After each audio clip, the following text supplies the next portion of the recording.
अब तक आपने देखा है। इश्की का कॉलेज शुरू होने से पहले राजवीर उसके साथ कुछ प्यार भरे लम्हे बिताता है। राजवीर के छोटे भाई मिहिर को जब इश्की की शादी के बारे में पता चलता है तो उसका दिल टूट जाता है। वहीं रूही के साथ एक ऐसी अनहोनी घट जाती है जिसके बारे में किसी को नहीं पता होता। अब आगे। इश्की, मिशा और मिहिर बैठकर बात कर रहे थे। तभी पता नहीं मिशा के माइंड में क्या आया, वो इश्की से बोली, आज तो भाई का बर्थडे है। मिहिर बोला, हाँ बट भाई तो अपना बर्थडे मनाते ही नहीं है। फिर मिहिर इश्की की तरफ देखकर बोला, वैसे तुम क्या गिफ्ट दे रही हो भाई को? ये सुन इश्की ने अपनी बातों पर जोर देते हुए कहा, इस शादी को निभा रही हूँ, क्या ये काफी नहीं है? तभी रूही रूम में आई और इश्की को देखकर बोली, हे गाइस, क्या हो रहा है? मिहिर बोला, भाई के बर्थडे पर डिस्कशन। रूही बोली, ये भी कोई डिस्कशन का टॉपिक है? हमेशा की तरह इस बार भी भाई का बर्थडे ऐसे ही जाएगा। मुझे तो समझ नहीं आता कि भाई ऐसे क्यों हो गए हैं। ये कहते हुए अफसोस है मुझे, लेकिन इश्की चाहे तो आज भाई के लिए कुछ कर सकती है। बिल्कुल भी नहीं, मैं कुछ नहीं करने वाली हूँ।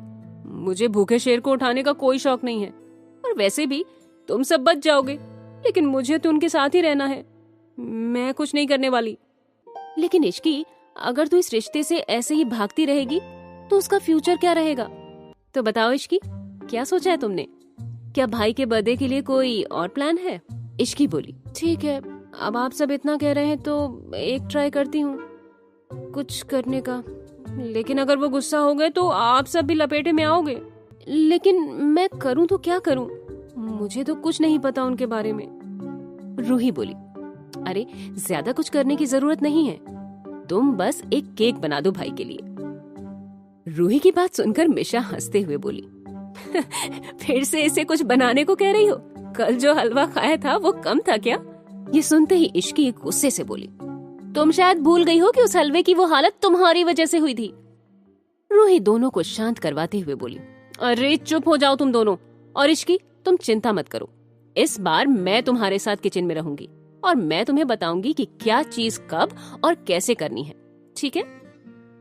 ये सुन इश्की ने हाँ में सिर हिला दिया। फिर रूही बोली, तो ठीक है, चलो मेरे साथ।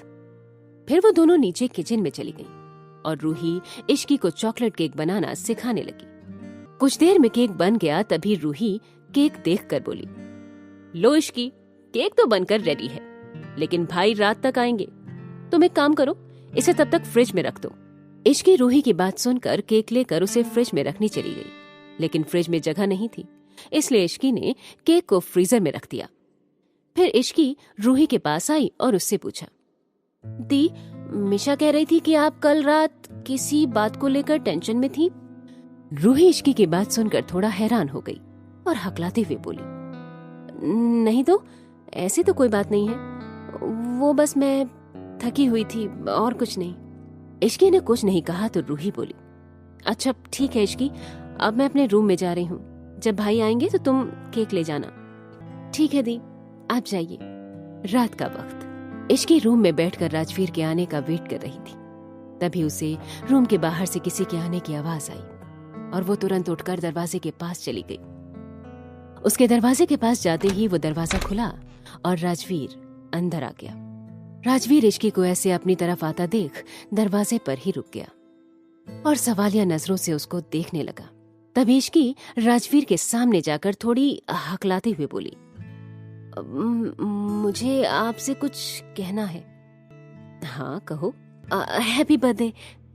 इश्की के ये कहते ही राजवीर को हंसी आ गई, लेकिन उसने इश्की के सामने शो नहीं किया और उससे पूछा, ये क्या भला ऐसे कोई किसी को बर्थडे विश करता है? आपको पसंद नहीं है ना बर्थडे सेलिब्रेट करना, और आप तो गुस्से में ही रहते हैं तो। इतना कहते ही इश्की चुप हो गई। ये बताओ, आज मेरा बर्थडे है, ये तुम्हें पहले से पता था? तो मेरा गिफ्ट कहाँ है?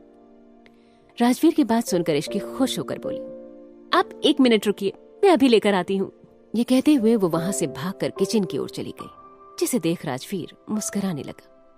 इश्की ने किचन में जाकर फ्रीजर से केक निकाला और केक लेकर रूम में चली गई और सामने रखे टेबल पर रख दिया।